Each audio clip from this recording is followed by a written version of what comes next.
மனம்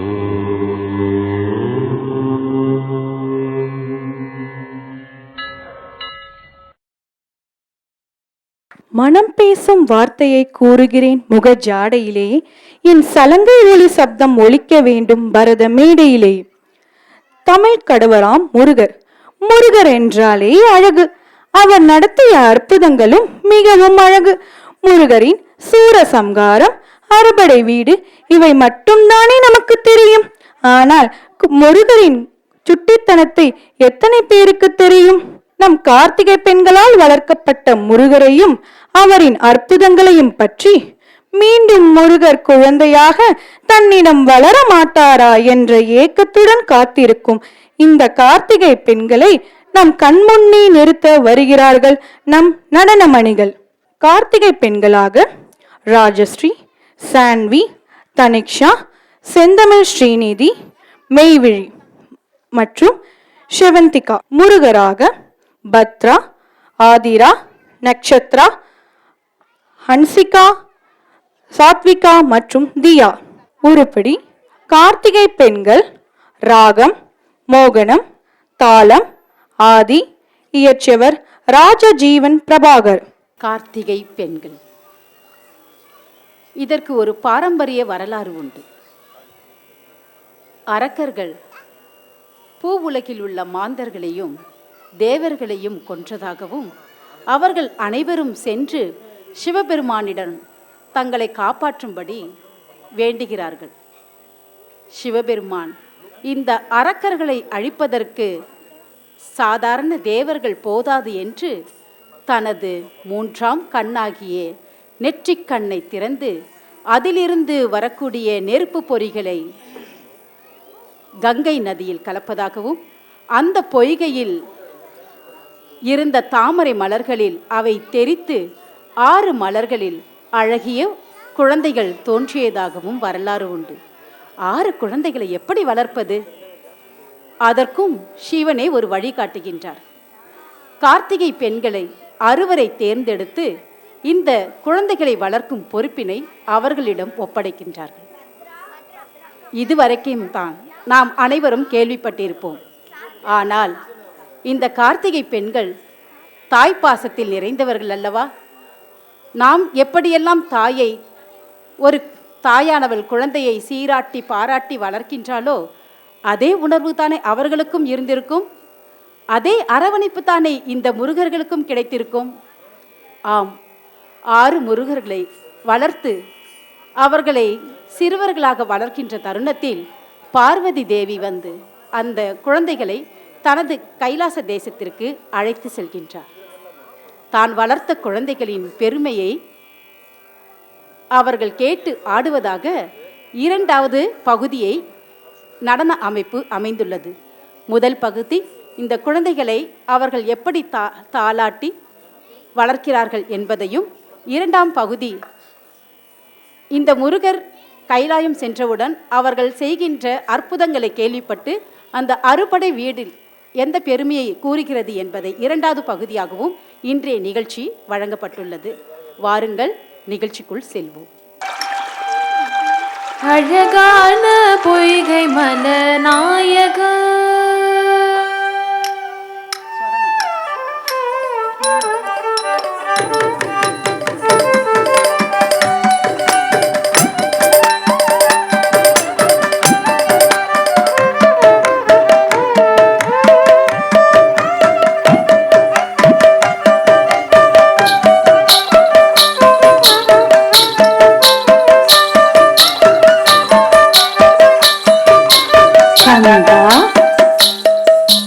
கடம்பா,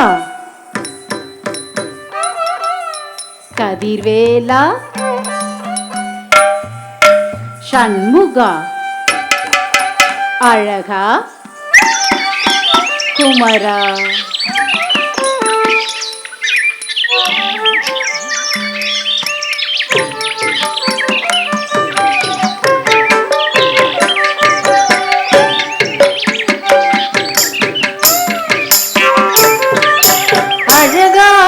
பொய்கை மலர் நாயகா, உன்னை மனதார பாடுகின்றோம் நாளெல்லாம்.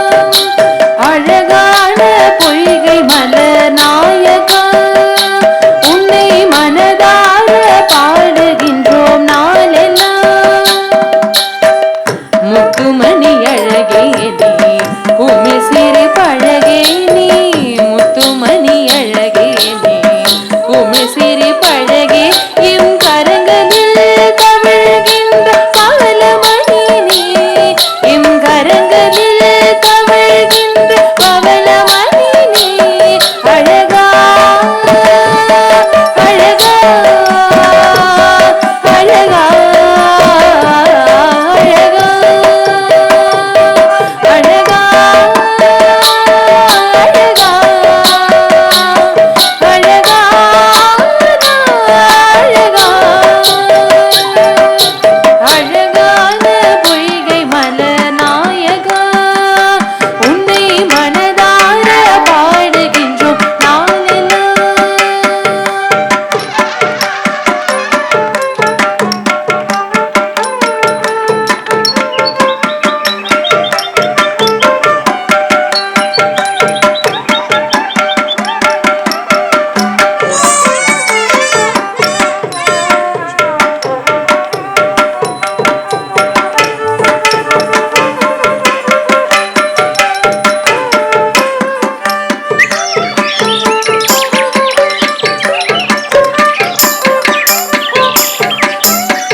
கந்தா, கடம்பா, கதிர்வேலா, சண்முகா, அழகா, குமரா, வாருங்கள் அன்னையின் அருகில். உங்கள் தந்தையை காண கைலாசம் செல்லும் நேரம் வந்துவிட்டது. கார்த்திகை பெண்களே, எங்களின் கண்மணிகளை கனிவுடன் வளர்த்த உங்களின் பணி இனிதே நிறைவடைந்தது. உங்களின் அன்பில் வளர்ந்து வந்த இவர்கள் அறுவருக்கும் உங்கள் நினைவாக கார்த்திகேயன் என்ற திருப்பெயரை சூட்டுகின்றோம். இதன் மூலம் இவ்வுலகில் உங்களின் பணியையும் முக்கியத்துவத்தையும் உலகோர் அறிவர். என் செல்வங்களே, வாருங்கள், நாம் நம் கைலாயத்திற்கு செல்வோம்.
பழமது பெறுவதற்கு பழனிமலையில் நின்றவனே, அன்னையும் பிதாவும் முன்னின்று அகிலத்தை ஓட்டி வாழ்ந்தவனே, திருப்பரம் குன்றம் பழனிமலை, திருச்செந்தூர் மருதமலை, திருத்தணி பழமுத சோலையிலே முருகா முருகா முருகா.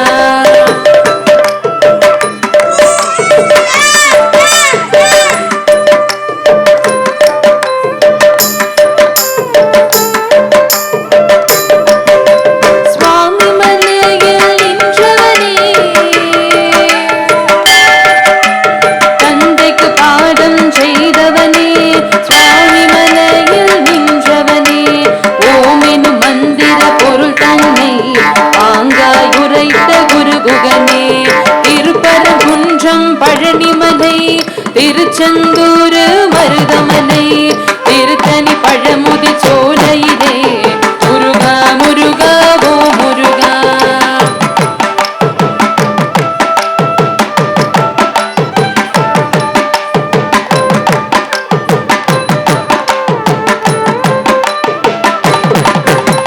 திருப்பரங்குன்றம் வாழ்பவனே,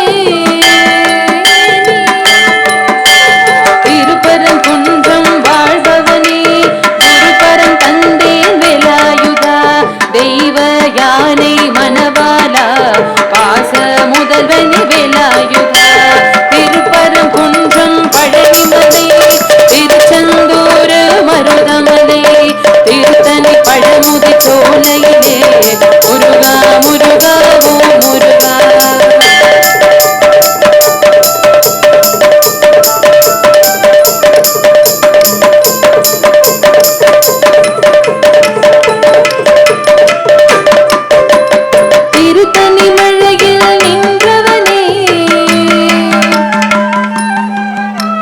திருத்தணி மலையில்